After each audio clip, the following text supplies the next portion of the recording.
अस्सलाम वालेकुम स्टूडेंट्स, कैसे हैं आप लोग। स्टूडेंट, आज हम करने जा रहे हैं application of first law of thermodynamics. पिछले लेक्चर में आपको मैंने पढ़ाया था कि क्या होता है first law of thermodynamics, system और सिस्टम की टाइप्स हमने डिटेल में पढ़ी थी। आज की जो इस लेक्चर की स्टार्टिंग है उसमें हम आपको applications of first law of thermodynamics बताएंगे। 4 एप्लीकेशन स्टूडेंट हमारे कोर्स के अंदर, जिसमें isobaric, isochoric, isothermal and adiabatic process शामिल हैं। स्टार्ट करेंगे हम आइसोबैरिक प्रोसेस से और तमाम चारों के चारों प्रोसेस यानी चारों की चारों एप्लीकेशंस की आपको कंप्लीट जो है वो मैथमेटिकल एक्सप्रेशन तक आपको करवाएंगे यहाँ। ठीक है, स्टार्ट लेते हैं from the definition of isobaric process. क्या होता है आइसोबैरिक प्रोसेस? स्टूडेंट, एक ऐसा थर्मोडायनेमिकल प्रोसेस जिसमें आपका प्रेशर हमेशा कांस्टेंट रहे, in which the pressure remain constant, वो हमारे पास आइसोबैरिक सिस्टम या आइसोबैरिक प्रोसेस कहलाता है। A thermodynamical system, a thermodynamical process in which pressure of the system, student mark करो और से देखिएगा, pressure of the system remain constant, यानी ऐसा थर्मोडायनेमिकल प्रोसेस जिसमें आपका प्रेशर कांस्टेंट रहे, प्रेशर चेंज ना हो, उसे हम आइसोबैरिक प्रोसेस कहते हैं। ठीक है, अब आइए हम इसकी एक्सप्रेशन ड्राइव करेंगे। एक जनरल इक्वेशन आपको पता है, जनरल इक्वेशन फर्स्ट लॉ की क्या है स्टूडेंट? जनरल इक्वेशन होती है डेल्टा क्यू। अगर आप सिस्टम को देंगे, when you supplied heat to the system, it utilises in 2 ways. First, in increasing its internal energy and doing some thermodynamical work. ये स्टूडेंट आपके पास फर्स्ट लॉ की जनरल मैथमेटिकल एक्सप्रेशन है। हम इस जनरल मैथमेटिकल एक्सप्रेशन को isobaric process की नज़र में देखेंगे कि अगर हम आइसोबैरिक प्रोसेस का इस्तेमाल करते हैं, अपने सिस्टम को हम कांस्टेंट प्रेशर पर रखते हैं, तो हमारी एक्सप्रेशन में ये क्या तब्दीली आएगी, इसमें क्या चीज़ जो है वो चेंज होगी। तो आइए हम एक्सप्लेन करेंगे आपको कि हम किस तरह इस सिस्टम को, ये सिस्टम आपके सामने है, इसको हम कांस्टेंट प्रेशर पर रखेंगे और जब हीट सप्लाई करेंगे तो इसके साथ क्या होगा। तो आइए, कांस्टेंट प्रेशर का मतलब ये होता है स्टूडेंट कि आपने किसी सिस्टम के ऊपर अगर आपने जो है वो पिस्टन रखा है, तो पिस्टन को आप फ्री टू मूव रखेंगे कि व्हेन एवर, जब भी आपके पास प्रेशर इंक्रीज़ होने लगेगा, अंदर सिस्टम के मॉलिक्यूल्स जो हैं वो प्रेशर को इंक्रीज़ करने लगेंगे, आपका पिस्टन ऊपर मूव कर जाएगा और प्रेशर हमेशा सिस्टम में सेम रहेगा, क्योंकि ये कौन सा प्रोसेस है? आइसोबैरिक प्रोसेस है, और आइसोबैरिक प्रोसेस में हमारा प्रेशर हमेशा कॉन्स्टेंट रहता है। आइए, consider an ideal gas contain in a cylinder having frictionless and movable piston to keep the pressure constant. ठीक है, मूवेबल पिस्टन से मुराद ये है, पिस्टन मूवेबल क्यों होना चाहिए? ताकि हमारा प्रेशर कांस्टेंट रहे। यानी अगर मैं हीट दूं, अगर मैं सिस्टम को हीट दे रहा हूं और मैंने पिस्टन को फिक्स कर दिया है, तो इससे क्या होगा स्टूडेंट? जैसे ही मॉलिक्यूल्स को हीट मिलेगी, मैं यहीं पे एग्जांपल दूं आपको, देखें, ये हमारे पास एक पिस्टन सिलेंडर है। ठीक है, एक सिलेंडर है जिसपे ब्लैक लाइन आपको दिख रही है। ठीक है, ये हमारे पास एक पिस्टन है। अगर मैं यहाँ से मॉलिक्यूल्स को हीट करूँगा तो ये अंदर जो गैस मॉलिक्यूल हैं, आपको पता है कि when we supplied heat to the gas molecule, their kinetic energy will increase, and as their kinetic energy will increase, the molecule will exert pressure on the piston. यहाँ पर प्रेशर बढ़ना start हो जाएगा। अगर मैं हीट दूंगा और इसको फिक्स कर दूँ, पिस्टन को फिक्स मूव नहीं करने दूँ, फिक्स कर दूँ, तो मॉलिक्यूल जाकर इस पिस्टन पे जो है वो कोलाइड करेंगे और कोलिजन के नतीजे में प्रेशर बढ़ जाएगा। हमने काइनेटिक मॉलिक्यूल थ्योरी में पढ़ा था कि जैसे जैसे गैस के नंबर ऑफ कोलिजन्स बढ़ते हैं, गैस का प्रेशर बढ़ने लगता है। लिहाजा जब गैस के मॉलिक्यूल यहाँ पे कोलाइड करेंगे तो यहाँ प्रेशर बढ़ेगा, और हमें प्रेशर को नहीं बढ़ाना, हमें प्रेशर को सेम रखना है, कांस्टेंट रखना है, क्योंकि हम आइसोबैरिक प्रोसेस में काम कर रहे हैं। इसका मतलब है जब मॉलिक्यूल्स को मैं हीट दूंगा और मॉलिक्यूल्स का प्रेशर बढ़ने लगेगा, वो यहाँ पर जाके स्ट्राइक करेंगे तो पिस्टन ऊपर मूव हो जाएगा और प्रेशर को बढ़ने नहीं देगा। That's why piston is movable to keep the pressure constant. अब चलते हैं हम आगे कि let the walls of the cylinder and the piston are heat insulating, यानी पिस्टन और walls of the cylinder heat insulating है, यहाँ से किसी किस्म की हीट नहीं जाएगी। जबकि जो बेस ऑफ द सिस्टम है, while the base of the cylinder is heat conducting, यानी जो मैं हीट सप्लाई कर रहा हूँ सिस्टम को, वो सिर्फ और सिर्फ बेस से सिस्टम के अंदर जाएगी, ना वॉल से वो अंदर जाएगी, ना पिस्टन से अंदर मूव करेगी, क्योंकि मैंने walls of the cylinder and piston को मैंने हीट इंसुलेटिंग कर दिया है, और only the base of the cylinder और the base of the system is heat conducting.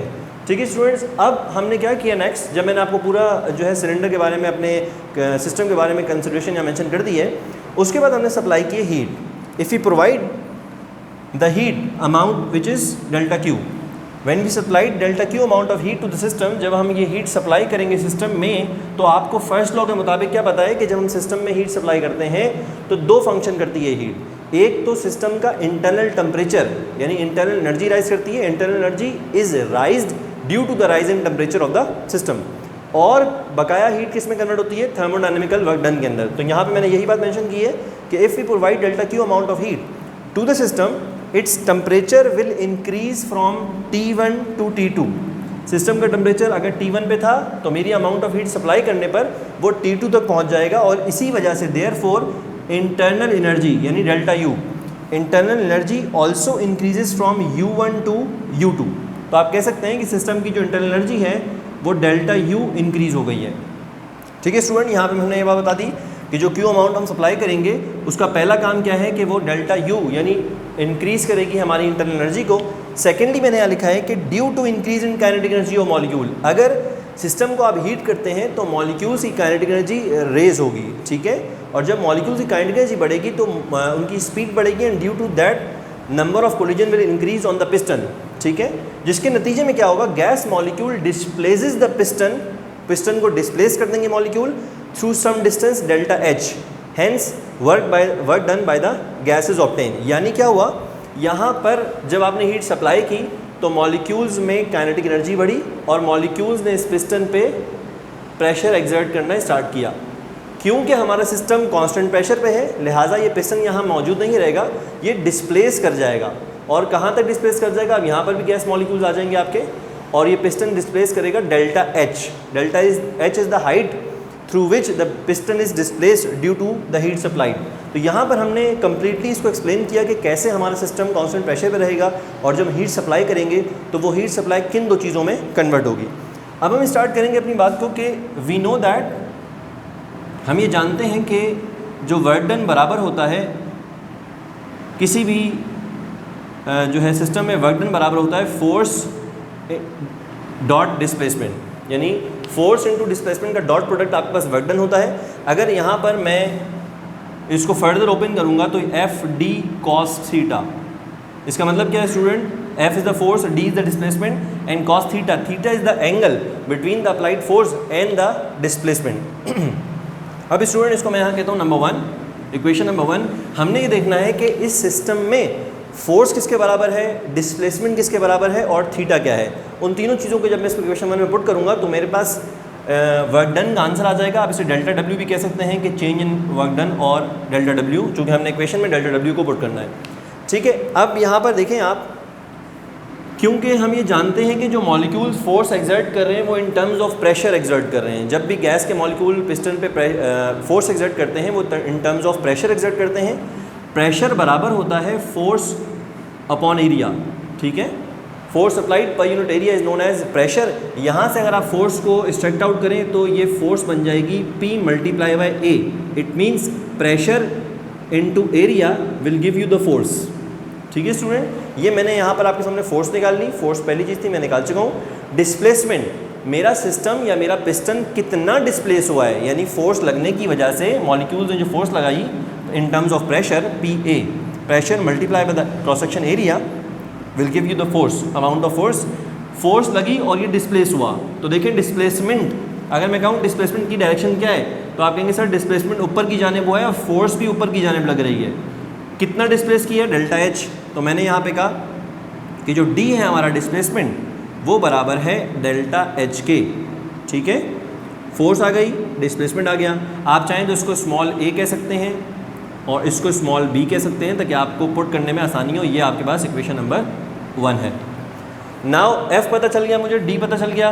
f is PA, d is delta H, displacement is delta H, and the last thing is cos theta. Theta is the angle between force and displacement.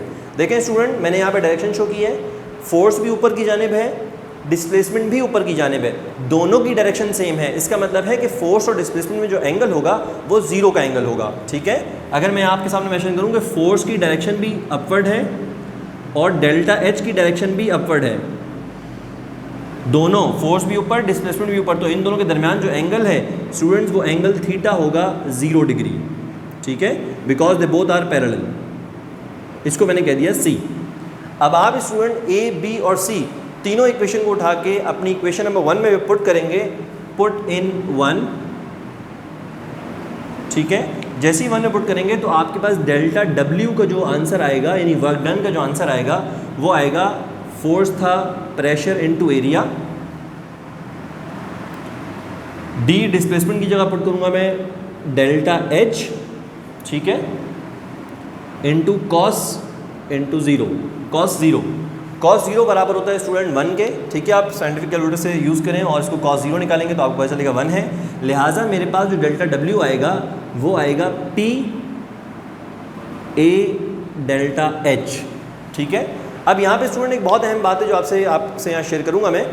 A is the cross section area of the piston, ठीक है। A मेरे पास इस piston का area होगा और delta H जो है मेरे पास वो हाइट है जो मॉलिक्यूल्स ने प्रेशर लगाकर डिस्प्लेस करवाई है, ठीक है। इस हाइट को जब मैं इस एरिया से मल्टीप्लाई करूंगा स्टूडेंट तो मेरे पास आएगा वॉल्यूम, क्योंकि व्हेनेवर वॉल्यूम का फॉर्मूला क्या है मैं यहाँ पे मेंशन करता हूँ। वॉल्यूम का फॉर्मूला होता है length into breadth into height, ठीक है। गौर से देखिएगा स्टूडेंट, जिसमें लेंथ इनटू ब्रेथ आपके पास बन जाएगा एरिया, और एरिया को जब आप हाइट से मल्टीप्लाई करवाते हैं, एरिया को क्रॉस सेक्शन एरिया ये रहा, क्रॉस सेक्शन एरिया को जब आप हाइट से मल्टीप्लाई करवाएंगे तो आपके पास वॉल्यूम आएगा, ठीक है। लेकिन अगर मैं एरिया को delta H increase in height से मल्टीप्लाई करवाऊंगा, increase in height which is the displacement of the system, ठीक है, done by the molecules, gas molecule, जो गैस के मॉलिक्यूल ने यहाँ पर डिस्प्लेसमेंट की है उसकी जो लेंथ है वो आपके पास डेल्टा H है। जब डेल्टा H को आप A से मल्टीप्लाई करेंगे तो आपके पास डेल्टा V आएगा, ठीक है स्टूडेंट। सॉरी यहाँ पे मैंने डबल लिख दिया, डेल्टा V आएगा। अब यहाँ पे मैंने मेंशन किया सिस्टम में V1 is the initial volume. When the heat is applied to the system and the system has done the thermodynamical work, then the volume becomes V2। अगर मैं कहूँ सिस्टम का इनिशियल वॉल्यूम V1 है और final heat करने के बाद V2 है, तो बताएं वर्क डन कितने वॉल्यूम में हुआ है, तो आप कहेंगे सर वर्क डन तो सिर्फ ये है, तो ये होता है डेल्टा V, यानी V2 माइनस V1 करेंगे तो ये डेल्टा V आएगा, और A डेल्टा H बराबर होगा, मैं यहाँ पे मेंशन करूँगा, A multiply by delta H, यानी अगर मैं एरिया को मल्टीप्लाई कर दूँ चेंज इन हाइट और द डिस्प्लेसमेंट तो आपके पास चेंज इन वॉल्यूम आएगा। लिहाजा अब मैं इस A डेल्टा H की जगह मैं यहाँ पर लिख सकता हूँ डेल्टा W बराबर है P डेल्टा V, यानी pressure multiply by the change in volume, ठीक है। प्रेशर के साथ डेल्टा कभी यूज़ नहीं करूँगा क्योंकि प्रेशर मैं अपनी स्टार्टिंग में बता चुका हूँ प्रेशर कांस्टेंट है। If pressure is constant then there will no change in pressure, pressure is fixed which is constant and it will remain constant throughout this thermodynamical process. तो यहाँ पे स्टूडेंट मुझे पता चला कि जो मेरा थर्मोडायनेमिकल वर्क है, जिसे मैं जनरलाइज में कह रहा था delta Q is equal to delta U plus delta W, वो डेल्टा W बराबर हो गया प्रेशर वॉल्यूम वर्क के, ठीक है। और इसको आप कह सकते हैं इक्वेशन नंबर 2, ठीक है। ये मेन इक्वेशन है आपकी, हम यही ड्राइव करने जा रहे थे अपने आइसोबैरिक प्रोसेस में। हमने यही बात जो है ड्राइव करनी थी कि जब भी हमारा सिस्टम एक कांस्टेंट प्रेशर के प्रोसेस पे गुजर रहा होगा, ऐसा थर्मोडायनेमिकल प्रोसेस जिसमें हमारा सिस्टम कांस्टेंट प्रेशर पे होगा, उसमें जब आप हीट सप्लाई करते हैं तो जो वर्क डन होता है, डेल्टा U तो चेंज इन इंटरनल एनर्जी है, लेकिन जो वर्क डन होता है वो इसके बराबर होता है which is P delta V। इसे प्रेशर वॉल्यूम वर्क डन भी कहा जाता है, ठीक है student, pressure volume work done. तो यहाँ पे आप इस इक्वेशन नंबर 2 को अपने पास यहाँ पुट करेंगे फर्स्ट लॉ ऑफ थर्मोडायनेमिक्स में। मैं यहाँ पर मेरे पास जगह कम है तो मैं यहाँ आगे कर रहा हूँ। आप कहेंगे कि according to first law of thermodynamics, ठीक है, इसके बाद आपने लिखना है कि according to first law of thermodynamics, FLT मैंने यहाँ पे शॉर्ट फॉर्म में लिखा है। According to first law of thermodynamics हम ये जानते थे कि डेल्टा Q बराबर है delta U plus delta W। अब चूंकि हमें पता चला कि आइसोबैरिक प्रोसेस में वर्क डन इसके बराबर होता है, लिहाजा फॉर आइसोबैरिक प्रोसेस जो फर्स्ट लॉ आपके पास बनेगा वो ये बनेगा, delta Q is equal to delta U plus P delta V, क्योंकि हमने वर्क डन की जगह क्या पुट कर दिया, P डेल्टा V, जो कि हमारा वर्क डन हमने यहाँ पे ड्राइव किया है वो पुट कर दिया, and this is the main equation which is drive for this process, isobaric process. ठीक है स्टूडेंट, यहाँ हमारा आइसोबैरिक सिस्टम की जो मैथमेटिकल एक्सप्रेशन है वो मैंने यहाँ पे कंप्लीट लिख दी है। इसके बाद आपके साथ एक यहाँ पर ग्राफ बनाऊँगा, ठीक है, आइसोबैरिक प्रोसेस का एक ग्राफिकल रिप्रेजेंटेशन भी आपके सामने यहाँ पे लिखेंगे, और फिर हमारा प्रोसेस ख़त्म होगा। नेक्स्ट हम जाएंगे फिर नेक्स्ट प्रोसेस के ऊपर। पहले यहाँ पे हम ग्राफिकल रिप्रेजेंटेशन देख लेते हैं स्टूडेंट्स आइसोबैरिक प्रोसेस की। यहाँ पे देखें मैंने एक ग्राफ बनाया है जिसमें एक्स एक्सिस पे मैंने वॉल्यूम लिया है और वाई एक्सिस में प्रेशर लिया है, ठीक है, volume and pressure of the system, ठीक है। अब यहाँ पे स्टूडेंट मैंने यहाँ जो फिगर बनाई हुई थी अभी थोड़ी देर पहले, उसमें मैं आपको बताया कि इनिशियली मेरा वॉल्यूम था V1, और जब मैंने उसे हीट किया तो हीट करने के नतीजे में क्योंकि मॉलिक्यूल्स ने पिस्टन को डिस्प्लेस किया है, लिहाजा वॉल्यूम बढ़ के V2 हो गया था। इसका मतलब ये हुआ कि इनिशियल वॉल्यूम मेरा V1 था जबकि फाइनल वॉल्यूम मेरा V2 था। वॉल्यूम इज़ इंक्रीज्ड, यानी मैं एक्स एक्सिस में मूव करूंगा तो V1 से V2 की तरफ मूवमेंट की तरफ जाऊंगा। लेकिन अगर मैं प्रेशर की बात करूं आपसे तो पूरे मैंने आज के लेक्चर में आपको अभी तक यही बताया कि आइसोबैरिक प्रोसेस वो है जिसमें हमारा प्रेशर कांस्टेंट रहेगा। कभी भी मैंने इस प्रोसेस में P1 P2 यानी प्रेशर 1 प्रेशर 2 की बात आपसे नहीं की, क्योंकि इसमें प्रेशर चेंज नहीं होता, प्रेशर फिक्स रहता है। इसका मतलब है वाई एक्सिस पे मेरे पास दो वैल्यू नहीं होंगी, मेरे पास सिर्फ एक वैल्यू होगी which is P is the pressure. आपने यहाँ भी देखा कि डेल्टा W बराबर था P डेल्टा V के, इसका मतलब है P चेंज नहीं होगा जबकि डेल्टा V वॉल्यूम चेंज ज़रूर होगा, ठीक है।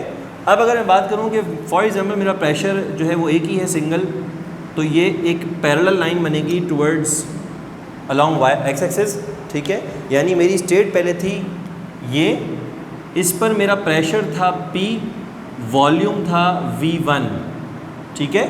प्रेशर P ये देख सकते हैं थ्रू आउट जो है वो प्रेशर कांस्टेंट है। आप चाहे फर्स्ट स्टेट पे हो या सेकंड स्टेट पे हो, प्रेशर में अब तब्दीली नहीं आएगी क्योंकि हमारा प्रोसेस जो है वो कांस्टेंट प्रेशर पे काम कर रहा है, और इसे आइसोबैरिक प्रोसेस कहते हैं।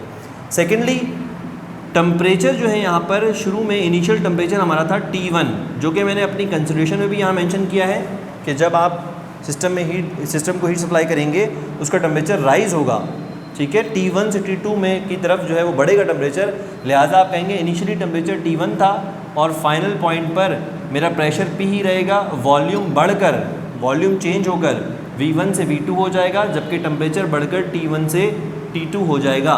तो स्टूडेंट ये इसकी ग्राफिकल रिप्रेजेंटेशन है, और इस लाइन को जो लाइन बनाई है मैंने, it is parallel to X axis of volume, ठीक है, and the line in a PV curve, PV graph के अंदर P pressure V volume, PV graph के अंदर जो पैरेलल लाइन होती है टुवर्ड्स द या along the X axis of volume, इसको कहते हैं हम आइसोबार। तो आप इस लाइन को आइसोबार कह सकते हैं। Isobar is the constant pressure line, ठीक है। What is isobar? Isobar is the constant pressure line, क्योंकि आइसोबैरिक प्रोसेस वो होता है जिसमें प्रेशर कांस्टेंट रहता है, लिहाजा आइसोबार ग्राफ में उस लाइन को कहते हैं जो कि parallel to the volume axis होगी हमेशा। चाहे अगर वॉल्यूम आप x पे ले रहे हैं तो x के पैरेलल होगी, अगर वॉल्यूम y पे ले रहे हैं तो y के पैरेलल होगी, लेकिन इसमें प्रेशर हमेशा एक ही होगा। प्रेशर की वैल्यू हर पॉइंट पे एक ही मेंशन की जाएगी, इसलिए इसको कहते हैं isobar, the line which shows the constant pressure. इसके अलावा स्टूडेंट अगर आप इसको गौर से देखें, यहाँ पर जो मैंने ग्राफ शो किया है, तो आप कहेंगे कहीं ना कहीं ये ग्राफ जो है चार्ल्स लॉ से रिलेट करता है। चार्ल्स लॉ ने हमें बताया था कि volume is directly proportional to temperature, absolute temperature at constant pressure. तो यहाँ पे देखें मैंने वॉल्यूम बढ़ाया V1 से V2, टेम्परेचर बढ़ गया T1 से T2, ठीक है। तो एक इंपॉर्टेंट पॉइंट है, आप इसको अपने पास नोट डाउन कर सकते हैं। वॉल्यूम बढ़ा V1 से V2, टेम्परेचर बढ़ा T1 से T2, जबकि प्रेशर सेम रहा। और ऐसी बात हमें बताई थी चार्ल्स लॉ ने। इट मीन्स जो आइसोबैरिक प्रोसेस है वो वर्क करता है on the basis of Charles law कि when heat is supplied the volume is increase या volume is directly proportional to the absolute temperature at constant pressure. तो यहाँ हमारे पास स्टूडेंट कंप्लीट आइसोबैरिक प्रोसेस के बारे में हमने डिटेल में आपको समझा दिया है। अब हम चलेंगे नेक्स्ट एप्लीकेशन की तरफ। सेकंड प्रोसेस का नाम है स्टूडेंट आइसोकोरिक प्रोसेस, और ये वो थर्मोडायनामिकल प्रोसेस होता है जिसमें हमारा वॉल्यूम कांस्टेंट रहता है, ठीक है। फर्स्ट आइसोबैरिक था जिसमें प्रेशर कांस्टेंट होता है। सेकंड आइसोकोरिक है, and isochoric process is a thermodynamical process in which the volume of the system remain constant. अब आप समझें इस बात को कि प्रेशर कांस्टेंट करने के लिए मैंने सिस्टम में अपने पिस्टन को मूवेबल रखा था ताकि प्रेशर कांस्टेंट रहे। वॉल्यूम कांस्टेंट रखने के लिए मुझे अपने पिस्टन को फिक्स करना होगा, यानी अगर पिस्टन एक जगह रहेगा, भले मैं उसको हीट सप्लाई करूँ, सिस्टम की बेस से उसे हीट सप्लाई करूँ, उसका इंटरनल टेम्परेचर बढ़े, लेकिन मैंने उसे वॉल्यूम चेंज करने नहीं देना, क्योंकि हमने वॉल्यूम को फिक्स रखना है। एक आइसोकोरिक प्रोसेस के अंदर हम वॉल्यूम को हमेशा फिक्स रखते हैं, वॉल्यूम को कांस्टेंट रखते हैं, वॉल्यूम चेंज नहीं हो सके तक, ठीक है। अब इसके लिए भी हम सिस्टम अज्यूम करेंगे, सिस्टम को कंसिडर करेंगे, उसमें एक आइडियल गैस कंसिडर करेंगे एक सिलेंडर के अंदर, जिसका पिस्टन जो है वो फिक्स होगा। आप यहाँ पे रीड कर सकते हैं, मैंने मेंशन की explanation. Consider N ideal gas contain in a cylinder having frictionless and fixed piston, ठीक है। फिक्स पिस्टन यहाँ पे हम यूज़ कर रहे हैं to keep the volume constant. Again movable piston का यूज़ किया था ताकि to keep the pressure constant, and fix piston use करें to keep the volume constant. Again let the wall of the cylinder and the piston are heat insulating. मैं नहीं चाहूँगा कि walls of the cylinder और piston से heat अंदर जाए system के, मैं सिर्फ चाहूँगा कि बेस से मैं हीट सप्लाई कर रहा हूँ, तो बेस ही हमारा हीट कंडक्टिंग हो और बेस से ही हमारी हीट सिस्टम में सप्लाई की जाए, ठीक है। देख सकते हैं आप स्टूडेंट इसके अंदर कि जैसी सिस्टम को हीट मैंने सप्लाई की है तो इसमें पिस्टन फिक्स है, पिस्टन मूव नहीं कर रहा अप एंड डाउन, इसका वॉल्यूम V1 V2 नहीं होगा, इसका वॉल्यूम फिक्स होगा V, because if the piston is fixed then there will be no change in volume, and if there is no change in volume your delta V will be 0। Delta V इस क्या होता है, delta V होता है, बताएं heat supply करने में system के वॉल्यूम में कितना चेंज आया। तो आप कहेंगे जब वॉल्यूम फिक्स्ड है तो चेंज कैसा आया, चेंज तो नहीं आएगा जब वॉल्यूम फिक्स होगा। लिहाजा if we provide delta Q amount of heat to the system, जब हम सिस्टम में हीट फराहम करेंगे तो क्या होगा उसके नतीजे में, again its temperature will increase from T1 to T2। Temperature जो है वो राइज़ करेगा किसका, सिस्टम का T1 से T2 की तरफ। Therefore internal energy of the system is increase from U1 to U2। यानी जब मैं सिस्टम में हीट सप्लाई कर रहा था उस वक्त सिस्टम की जो इंटरनल एनर्जी थी वो U1 थी। जब मैंने हीट सप्लाई की तो उसकी इंटरनल एनर्जी यानी टेम्परेचर में चेंज आया, और टेम्परेचर में चेंज आने की वजह से सिस्टम की इंटरनल एनर्जी राइज़ करती है। लिहाजा जो इसकी इंटरनल एनर्जी हो गई वो इंक्रीज़ हो गई बाय डेल्टा U, ठीक है। सिस्टम में हीट देने की वजह से सिस्टम की internal energy delta U amount increase हो गई, ठीक है। अब आते हैं लास्ट बात की कि वर्क डन हुआ या नहीं हुआ। Due to fix piston, fix piston की वजह से there is no change in volume. No change in volume का मतलब है delta V is equal to 0, जो कि ऑलरेडी मैं आपको बता चुका हूँ कि जब सिस्टम में का वॉल्यूम फिक्स है इसका मतलब है सिस्टम के वॉल्यूम में कोई चेंज नहीं आ सकता। The change will be 0, volume is not 0, the change in volume will be 0, ठीक है। वॉल्यूम तो है हमारे पास, वो V मैंने साइड पर मेंशन किया है, V is the volume, and since the volume is constant therefore no work done will be observe. क्योंकि हम ये बोलेंगे कि हम ये जानते हैं कि we know that work done जो होता है थर्मोडायनेमिकल प्रोसेस में सिस्टम के लिए जो वर्क डन हम ड्राइव कर चुके हैं वो है P delta V, pressure multiply by change in volume. If since delta volume is 0 there will be no change in volume, therefore if we put delta V in this equation number 1, then it will give you P multiplied by 0 because delta V is 0, therefore there will be no work done in isochoric process। ये हम सबको बात पता होनी चाहिए कि work done कौन से प्रोसेस में नहीं होता, तो आप कहेंगे सर आइसोकोरिक प्रोसेस में वर्क डन नहीं होता, ठीक है। अब अगर मैं आपसे कहूँ कि बताएं फिर फर्स्ट लॉ की स्टेटमेंट क्या बन जाएगी, तो आप कहेंगे according to first law of thermodynamical का जो फर्स्ट लॉ है थर्मोडायनेमिक्स का, वो कहता है कि जो हीट सिस्टम में सप्लाई की जाएगी वो दो कामों में इस्तेमाल होगी, उस सिस्टम का इंटरनल एनर्जी बढ़ाने में और सिस्टम में थर्मोडायनेमिकल वर्क डन करने में। अगर मैं बात करूँगा आइसोकोरिक प्रोसेस की, फॉर आइसोकोरिक प्रोसेस, क्योंकि मैं जानता हूँ कि आइसोकोरिक प्रोसेस में हमारे पास वर्क डन नहीं हो पाता। क्यों नहीं हो पाता, उसका रीज़न ये है कि हमारा पिस्टन फिक्स होता है, और फिक्स पिस्टन की वजह से हम जितना भी अमाउंट ऑफ हीट सप्लाई कर दें पिस्टन मूव नहीं करेगा, क्योंकि पिस्टन फिक्स है, और जब पिस्टन मूव नहीं करेगा तो यहाँ पर चेंज इन वॉल्यूम नहीं आएगा, और अगर चेंज इन वॉल्यूम नहीं आएगा तो वर्क डन हमेशा हमारा 0 रहेगा फॉर आइसोकोरिक प्रोसेस। अगर आइसोकोरिक प्रोसेस की बात करें तो हीट सप्लाइड, ठीक है, हीट सप्लाइड बराबर हो जाएगी delta U plus 0, because work done is 0, therefore I mention here 0।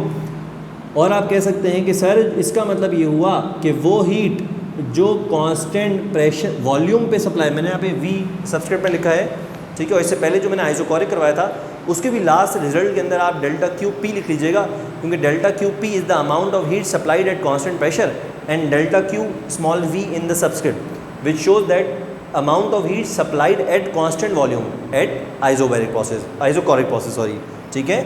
यानी आइसोकोरिक प्रोसेस में जो हीट सप्लाई की जाती है या कांस्टेंट वॉल्यूम पर अगर किसी सिस्टम में हीट सप्लाई की जाती है तो सिस्टम की पूरी हीट इस्तेमाल होती है इंटरनल एनर्जी बढ़ाने में।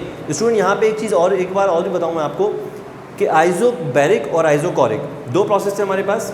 आइसोबैरिक के अंदर जो अमाउंट ऑफ हीट मैंने इस्तेमाल की वो दो कामों में इस्तेमाल हुई, डेल्टा यू के अंदर भी और पी डेल्टा वी के अंदर भी। यानी अगर मैं यहाँ मेंशन कर दूँ, हम यहाँ पर आइसोकोरिक रहे हैं, लेकिन अगर मैं आपको समझाने के लिए यहाँ पर आइसोबैरिक की इक्वेशन लिख दूँ तो heat supplied at constant pressure will be equal to this, जो कि अभी हमने थोड़ी देर पहले लिखा। ये हीट वो है जो कांस्टेंट प्रेशर पे सप्लाई होगी, ये हीट वो है जो कांस्टेंट वॉल्यूम पे सप्लाई होगी। तो स्टूडेंट और समझिएगा इस बात को, अगर मैं सिस्टम का टेम्परेचर राइज करना चाहता हूँ, ठीक है, सिस्टम का टेम्परेचर राइज करना चाहता हूँ तो टेम्परेचर राइज का मतलब है डेल्टा यू को इंक्रीज करना चाह रहा हूँ, ठीक है। अगर मैं कहूँ कांस्टेंट प्रेशर और कांस्टेंट वॉल्यूम दोनों प्रोसेस में, दो मैंने सिस्टम लिए हैं, एक कांस्टेंट प्रेशर पे एक कांस्टेंट वॉल्यूम पर, दोनों को जो मैं अमाउंट ऑफ हीट फराहम कर रहा हूँ, सप्लाई कर रहा हूँ अमाउंट ऑफ हीट, वो है 500 जूल्स। अगर यहाँ भी मैं 500 जूल्स इस्तेमाल करूँ और यहाँ भी 500 जूल्स इस्तेमाल करूँ और आपसे पूछूँ बताएं किस सिस्टम में, आइसोबैरिक में या आइसोकोरिक में, किस सिस्टम में मेरे सिस्टम का टेम्परेचर यानी इंटरनल एनर्जी ज़्यादा जल्दी जो है वो बढ़ जाएगी, इंक्रीज़ आएगा डेल्टा यू के अंदर, यानी चेंज इन टेम्परेचर किस में ज़्यादा जल्दी आएगा। तो यहाँ पे स्टूडेंट आपका जवाब ये होना चाहिए कि आइसोकोरिक में जल्दी चेंज आएगा, टेम्परेचर जल्दी राइज करेगा। क्यों? वजह उसकी ये है कि at constant volume the total heat supplied to the system is totally converted to increase the internal energy, but in isobaric process at constant pressure the total heat is supplied is utilizing in two ways, first in increasing the internal energy and second in doing thermodynamical work। यानी अगर मैं इसको 500 joules दे रहा हूँ तो 500 के 500 joule इस्तेमाल हो रहे हैं 500 जूल्स इंटरनल एनर्जी बढ़ाने में, लेकिन अगर मैं यहाँ 500 जूल्स दे रहा हूँ तो उसमें से कुछ जूल्स का वर्क डन भी हो रहा होगा और कुछ जूल्स का टेम्परेचर भी राइज किया जा रहा होगा, यानी इंटरनल एनर्जी भी बढ़ रही होगी। तो अगर मैं आपसे कहता हूँ कि अगर दो सिस्टम है और दोनों को same amount of heat supply की जा रही है, बताएं किसकी इंटरनल एनर्जी जल्दी बढ़ेगी, तो आइसोकोरिक की इंटरनल एनर्जी जल्दी बढ़ेगी। अब इसकी डेली लाइफ एग्जांपल ले लेते हैं कि अगर फॉर एग्जांपल जो किचन में आप खाना जो लोग बनाते हैं, ख़ासतौर पे जो है लेडीज़ बनाती हैं खाना, उन्हें ये बखूबी पता है कि अगर मैं किसी चीज़ को फॉर एग्जांपल मीट को या दालों को अगर मैं गला रहा हूँ तो प्रेशर कुकर का इस्तेमाल किया जाता है। प्रेशर कुकर एक ऐसा सिस्टम है जिसमें हम वॉल्यूम को फिक्स कर देते हैं, यानी ऊपर से आप उसको लॉक कर देते हो। इससे क्या होता है, जो आप हीट सप्लाई करते हो प्रेशर कुकर में, जो भी चीज़ आप बना रहे हैं, जो भी मील आप उसमें तैयार कर रहे हैं प्रेशर कुकर में, उसमें जो आप हीट सप्लाई करते हो खाना उसमें जल्दी बन जाता है, क्योंकि ये दाल उसमें जल्दी गल जाती है। जो भी आप चीज़ में पकाना चाह रहे हैं प्रेशर कुकर के अंदर वो जल्दी बन जाता है, क्योंकि प्रेशर कुकर एक ऐसी डिवाइस है, प्रेशर कुकर एक ऐसा सिस्टम है जिसमें आपका वॉल्यूम फिक्स हो जाता है, ठीक है। वही प्रेशर कुकर में जो चीज़ बना रहे हैं आप, वो ओपन जो है वो कंटेनर में बना लें, ओपन वेसल में बना लें, यानी ओपन आप पास कोई बर्तन है उसमें आप ओपनली जो है उसको गर्म करना स्टार्ट करें, उसको गलाना स्टार्ट करेंगे आप, तो वो टाइम टेकिंग है, क्योंकि उसमें आपका प्रेशर कांस्टेंट होगा। अगर आप उसको open to the air, open to the atmospheric air आप छोड़ देते हैं और उसका जो हीटअप करते हैं उसको स्टोव पर, तो आप जो भी अमाउंट ऑफ हीट सप्लाई कर रहे हैं वो दो कामों में इस्तेमाल हो रही होगी, उसका टेम्परेचर भी बढ़ाएगी और वर्क डन भी कर रहे होंगे, मॉलिक्यूल्स जो भी अंदर मॉलिक्यूल्स होंगे वो वर्क डन भी करेंगे। जबकि अगर आप प्रेशर कुकर में किसी चीज़ को बनाएंगे तो जो अमाउंट ऑफ हीट सप्लाई की जा रही है वो तमाम की तमाम सिर्फ और सिर्फ इंटरनल टेम्परेचर राइज करने में इस्तेमाल की जाएगी, और आपका खाना जो है as compare to constant pressure, constant volume में आपका खाना जल्दी बन जाएगा। इसकी वजह ही यही है मेन कि जो आप हीट सप्लाई करते हैं कांस्टेंट वॉल्यूम में वो तमाम की तमाम यूज़ होती है सिर्फ और सिर्फ सिस्टम का टेम्परेचर राइज करने में, सिर्फ और सिर्फ सिस्टम की इंटरनल एनर्जी राइज करने में। It does not use in doing some thermodynamical work. तो यहाँ हमारे पास स्टूडेंट मैंने आपको सिस्टम की एक्सप्लेनेशन विद डेफिनेशन और मैथमेटिकल एक्सप्रेशन भी करवाई है। अब चलते हैं अगेन ग्राफिकल रिप्रेजेंटेशन की तरफ। ग्राफिकल रिप्रेजेंटेशन में अगेन स्टूडेंट हम पीवी कर्व बनाएंगे, पीवी ग्राफ बनाएंगे, pressure on the Y axis, volume on the X axis, क्योंकि हम जानते हैं यहाँ पर भी ऐसा सिस्टम ऐसे प्रोसेस के बारे में बात कर रहे हैं जिसमें वॉल्यूम फिक्स रहेगा, लिहाजा वॉल्यूम में इंक्रीज़ नहीं आएगा। वॉल्यूम में एक ही वॉल्यूम है जिसको मैं कंसिडर करता हूँ, फॉर एग्जाम्पल वॉल्यूम ये रहा, ठीक है, और throughout the process volume same रहेगा। लिहाजा this is the parallel line, parallel straight parallel line along Y axis और प्रेशर एक्सिस, ठीक है। जबकि वॉल्यूम हमारा फिक्स है, लिहाजा फर्स्ट पॉइंट और सेकंड पॉइंट दोनों पे वॉल्यूम फिक्स रहेगा। प्रेशर अल्टीमेटली इंक्रीज़ होगा, पहले प्रेशर कम था, P1 था, जब आप हीट करेंगे सिस्टम को, इसलिए मैंने प्रेशर कुकर की एग्जांपल दी। प्रेशर कुकर में वॉल्यूम फिक्स होता है, जब आप हीट करते हैं तो वॉल्यूम फिक्स होने की वजह से प्रेशर उसका रेज करता है, इसीलिए उसे प्रेशर कुकर कहा जाता है। और प्रेशर कुकर की जब वो जो अलार्म बजता है तो हम उसको ऑफ कर देते हैं, क्योंकि प्रेशर एक्सीड कर जाता है टू द लिमिट्स, ठीक है, और उस पर हम अपने प्रेशर कुकर को बंद कर देते हैं। लिहाजा इसका मतलब ये हुआ कि आइसोकोरिक प्रोसेस जिसमें वॉल्यूम को फिक्स होता है, वॉल्यूम कांस्टेंट होता है, उस देखें दोनों पॉइंट में वॉल्यूम कांस्टेंट है। जैसे ही हम हीट सप्लाई करेंगे तो इनिशियली प्रेशर कम होगा, लेकिन फाइनली प्रेशर बहुत ज़्यादा हो जाएगा, लिहाजा इसलिए मैंने वाई एक्सिस में बढ़ा के दिखाया है। अगर मैं कहूँ इस पॉइंट पे क्या होगा तो आप कहेंगे first of all pressure P1 है, वॉल्यूम V है, टेम्परेचर T1 है, ठीक है, टेम्परेचर T1 है, और जब हमने Q amount of heat supply की तो टेम्परेचर बढ़ के T2 हो गया, प्रेशर P2 हो गया, क्योंकि प्रेशर बढ़ रहा है, ग्राफ में नज़र आ रहा है आपको प्रेशर बढ़ रहा है। वॉल्यूम फिर सेम है, जबकि टेम्परेचर भी बढ़कर T2 हो चुका है। इन दोनों स्टेट्स में आप देखें वॉल्यूम फिक्स है, therefore there will be no change in volume, ठीक है, और यही वजह है कि उसमें वर्क डन नहीं हुआ। ये स्टूडेंट आपके पास जो है वो ग्राफिकल रिप्रेजेंटेशन है। Now we can discuss the result finally, ठीक है, और रिजल्ट मैं ऑलरेडी डिस्कस कर चुका हूँ आपसे, एग्जाम्पल दी मैंने आपको इससे पहले, उसमें मैंने रिजल्ट ही डिस्कस किया था कि हमारे पास वो हीट जो सप्लाई की जा रही है कांस्टेंट वॉल्यूम पे, वो सिर्फ बराबर है according to first law of thermodynamics बराबर है डेल्टा यू के। इसका मतलब ये हुआ कि the amount of heat supplied to the system at constant volume, the amount of heat supplied to the system at constant volume is completely utilized, उसे completely utilize कर रहे हैं हम in increasing the internal energy of the system, because यहाँ पे कोई thermodynamical work नहीं हो रहा, लिहाजा जो अमाउंट ऑफ हीट सप्लाई कर रहा हूँ वो सब की सब क्या कर रही है, इंटरनल एनर्जी रेज कर रही है, और यही वजह है hence the temperature of the system rises rapidly. और यही वजह है कि कांस्टेंट वॉल्यूम पे जितने भी सिस्टम हैं, कांस्टेंट वॉल्यूम पे जितने भी प्रोसेस हो रहे हैं, यानी तमाम के तमाम आइसोबैरिक प्रोसेस में, आइसोकोरिक प्रोसेस में आपका टेम्परेचर रैपिडली इंक्रीज़ करता है, क्योंकि वहाँ पे कोई वर्क डन नहीं हो रहा होता और उसका आपका टेम्परेचर इसकी वजह से जल्दी इंक्रीज़ कर जाता है। स्टूडेंट यहाँ हमने आज की क्लास में फर्स्ट लॉ ऑफ थर्मोडायनेमिक्स की दो मेन एप्लीकेशन कंप्लीट की हैं। ये दोनों application exam point of view से लॉन्ग क्वेश्चन आंसर्स और शॉर्ट क्वेश्चन आंसर्स दोनों के लिए इंपॉर्टेंट है। रिमेनिंग टू जो है इसकी एप्लीकेशन आइसोथर्मल एंड एडियाबैटिक इंशाल्लाह नेक्स्ट क्लास में करवाएंगे। होपफुली आपको आज का अच्छा लगा होगा और समझ में आया होगा। इजाज़त दें मुझे स्टूडेंट, नेक्स्ट क्लास तक के लिए अल्लाह हाफ़िज़।